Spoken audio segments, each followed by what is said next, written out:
on down. We're going to shift gears a little bit here now for the last 20 minutes, and maybe we'll spill over a little bit if people really want to, but we're going to try and condense. You all can line up in the chairs in front. We're going to have a couple of note takers here. One pad's going to be for yes, and one pad's going to be for no. You see, the first two questions on the three questions are yes/no questions. So we're going to kind of structure them a little bit that way. And I would like to start this making the suggestion that this is another of what we're really calling these knowledge sharing sessions. And I'd like to see this one be a little bit different. Instead of it's all this kind of one-way conveyance of information. We've had some really good discussions in other ones, but this one I'm really hoping will be knowledge sharing in the other direction as well. That we're not just going to record these on flip charts, but I just had the idea, we have these, you all have your agendas. So while these discussions are going on, call them debates or fistfights or whatever, go ahead and write on your agendas, yes, no, or add anything else to question 3. Give us all your thoughts, share your knowledge, and we will assemble it all and put it together, and actually maybe it'll be a vote on those very questions. How about that, a real tally instead of just hands? Go ahead and indicate as many thoughts as you can. Scratch them all over the page. We will collect all the agendas after and do some real work with whatever you can share with us. So with that, I'd like to also just shift up the agenda, mix it up one more time because we were just on gaming and that's fresh in everybody's mind. Let's go to question 2 first. And let's pick up with Ed's thought first. But the question is, can it serve a useful role and how? And there are some yeses and nos. So let's start with Ed and go from there. Well, my question is, the timing of this is somewhat fortuitous perhaps, in that my understanding is that the new FEMA maps are about to hit the bricks. And if passed as pro-law, my phone and every other elected official up and down the coast of Maine is going to start getting phone calls from landowners saying, whoa, this map is way too scary. Let's change the map. Yeah. That's what happened last time. Portland was no different. We spent gobs of money hiring people to convince FEMA that, nah, it's not going to happen that way. So I guess my question is there a way that maybe we can use role-playing, gaming, because I love what you said about, it's tough when you're talking about Bayside, it's tough to get people to let go of their own sort of personal biases on Bayside, for example. Do you think that role-playing might be able to be injected into this whole debate that's going to start stirring up as soon as these maps hit the bricks?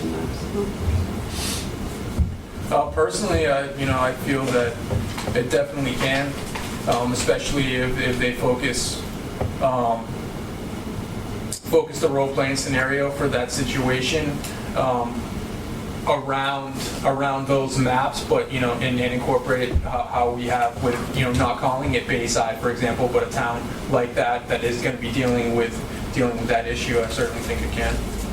So I guess the question to the other panelists is, because we're not going to be able to shift the conversation completely into a role-playing scenario because people are going, I don't care about that. My insurance bill is going to, lack of being able to get the insurance. How do you help us respond in terms of hopefully not going the complete denial route, which we took the last time, in my opinion, but using maybe better science now, better data, better presented. I like the idea of using Google to make it accessible to everyone to go, maybe these maps aren't 100% accurate, but you know what? They're more accurate than they're not. And we need to start dealing with it instead of just erasing the lines on the map. I guess I'll start in response to your question, Ed. I'm not sure, for instance, with FEMA flood maps, I mean, they're released for insurance purposes, and there are distinct ways you can and cannot change those maps. I'm not sure if role-playing would be a good venue for changing the maps per se. Role-playing, I think, might be a decent tool for getting people to understand a little bit more about what the maps mean, what they do, and what people can then do about changes to the flood zones they might be in, in terms of an adaptation strategy. And that being said, I think one of the key aspects of the FEMA flood maps themselves is I don't think a lot of folks actually understand what they are telling people. They're not forward-looking. They don't take into account sea level rise.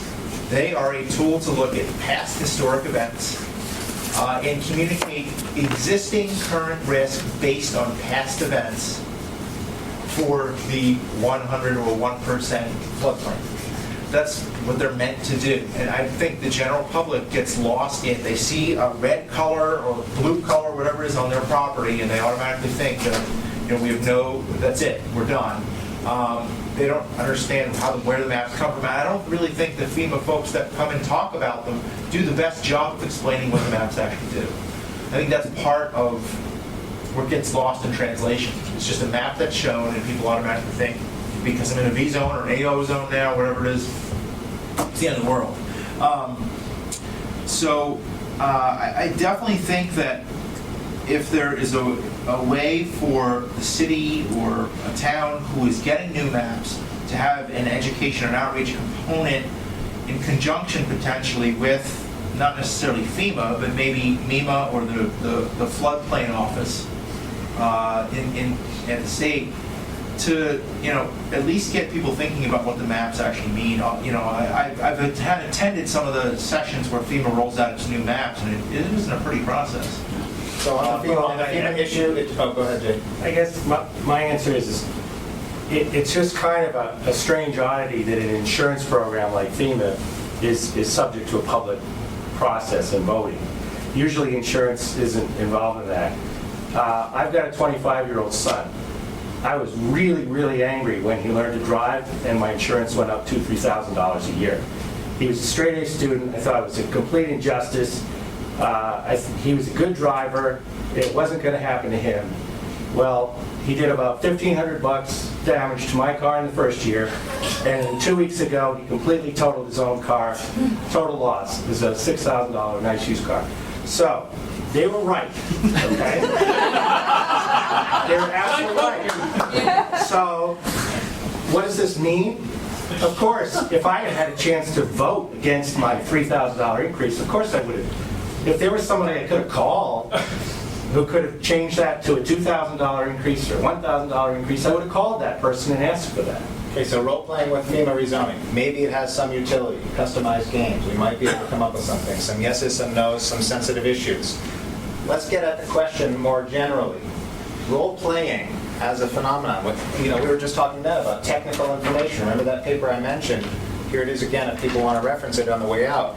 That we need to integrate the technical with the relational. So yes, you'd be looking at how we relate in solving these problems and coming up with and responding to these alternatives that we're now exploring, whether it's a FEMA rezoning map or something else. Does anybody want to stick their head out and be the devil's advocate and argue against gaming as having potential for here in the state of Maine? Or should we just assume that it has? 1, 2, 3, okay. You're going first. I'm not necessarily against role-playing per se. My question is, well, how do you, a lot of times I find role-playing is helpful with like-minded individuals to figure out how to approach certain topics or situations. I'm wondering, or if you do it in dispute resolution, as Jack has talked, a lot of times really helpful, but there's a lot of times people have to be at the table.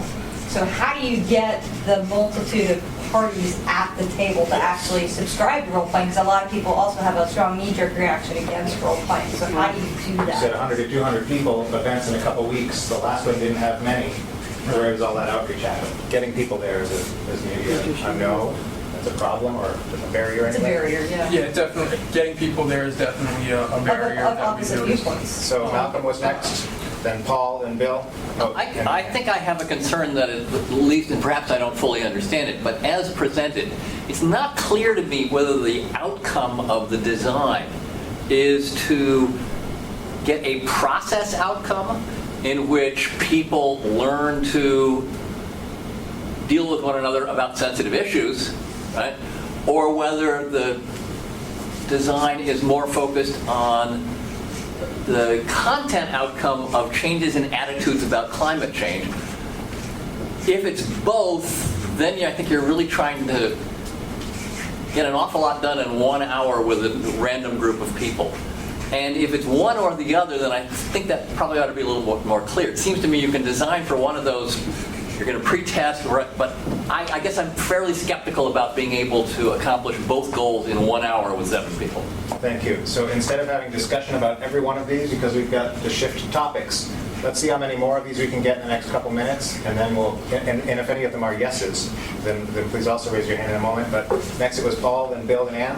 I think I would sort of echo that. Yeah, I did attend one of the role-playing sessions. And, I mean, it was worth my time to go down there, though, just to see a man revoke beachfront property owners and fighting with DEP have to be the city planner for and he could not get out of his real life role.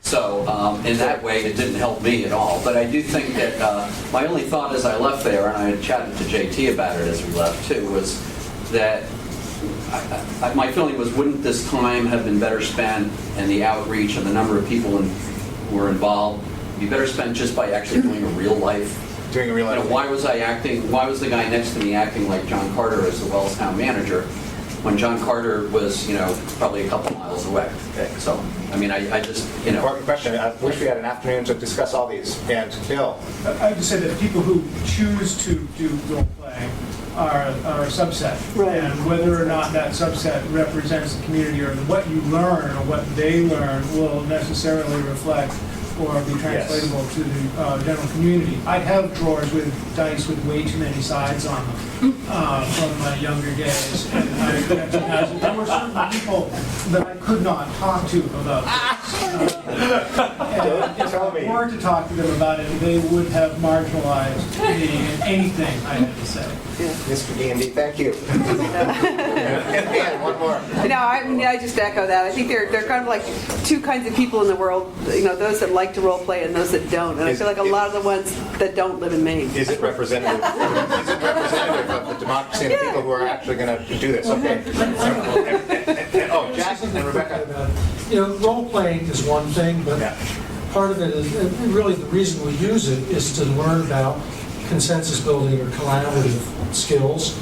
So you can go to the level of just having a consensus building problem. This is where I wanted to go. What about the plus sides? How do you use it? What are the upsides of it? Is that where you're So at? that John Carter can be John Carter. Well, I was just going to sort of echo a little bit what Paul said and touch on something that Liz had talked about earlier, which I guess I feel like when you have really limited resources, the reality is that we have really limited resources to do community outreach and education. I think if they're limited, I'd rather see us focusing on let's create real scenarios around real problems using real data in real towns versus made-up towns and made-up data equals real data, and asking them to play other roles. I think I would rather see them show up, be who they are, and sort of learn to grapple with an actual scenario presented for them. Thank you. And anybody going to help Scott have something to do over here? Sean, do you have your hand? Yeah, I was going to say, we talked about the impacts of climate change as being something that's going to happen in the future. Have you thought at all about bringing this type of study and bringing it into more of a high school setting or a different type of setting with that type of role playing, where these younger generations can look and see what is a town planner? Why are the roads, they notice their roads are porous, bad, they bike on them. They don't use them the same as we do, but have you thought about maybe trying to do that study at that level where, because you talk about letting that one guy be that guy for an hour. The problem with that is they're trying to have meetings that don't bring up animosity. So if you have the town planner be the town planner, and you have the town, this guy be the town, this guy, you're going to go right back into your normal meeting that you always have, where those same animosities are always going to hit each other. And I think for the layman, I think an hour of something different, if you can get them to do it, is an hour of, they don't have the same type of knowledge as we do. So 1 hour of role playing, if they're interested in it, could be a lot more education for them than telling them to go read that. So just educational value of it. And education, and we all talk about that's where it starts. So. Thank you. I'm a grad student here in the CPD program, and I was just thinking about what Liz was saying about how we're still starting to get just the information out there and start a conversation. So I feel like with the role playing, a lot of it is just starting that conversation. Yes.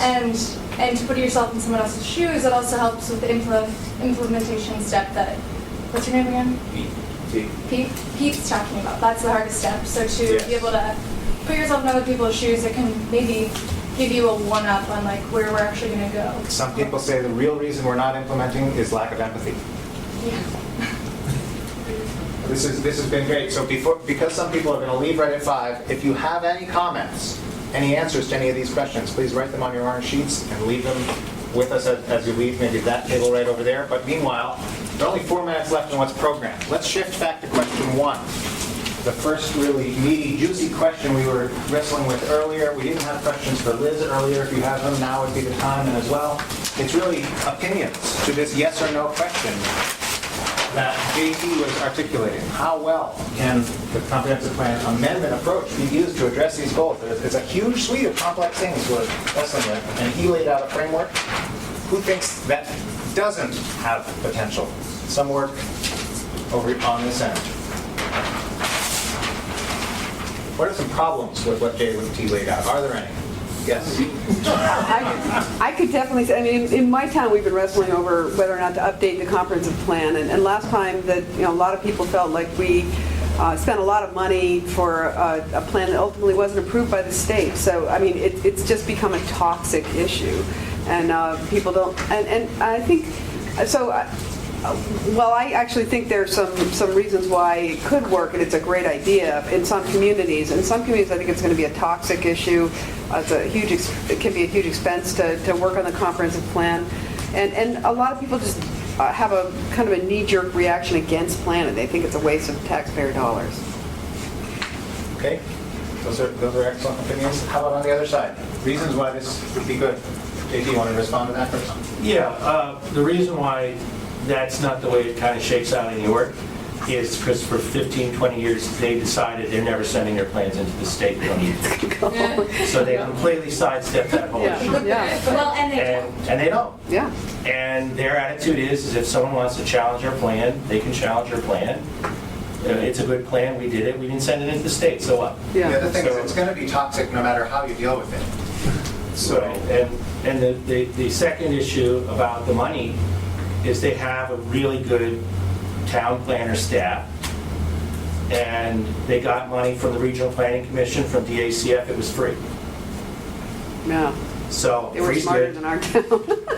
And they had the staff capacity to deal with it. They have very good GIS information because they have a GIS plan. So they just didn't have any of those problems. Right. And there are other communities that, that it could work. Yeah. Not every, and as Liz's big point was, every community in Maine is totally different from the one next door. Right, absolutely. I absolutely agree with that. I mean, I think it's the right tool in some communities but might not work in others. Yes. might be a little off the mark, but at least you've got a plan in place. Wouldn't you be running ahead of an overlay of climate change timeframe with expected peak fossil fuel availability to implement the adaptations you want to do, building culverts, pushing dams around? You're going to need a lot of energy to do that.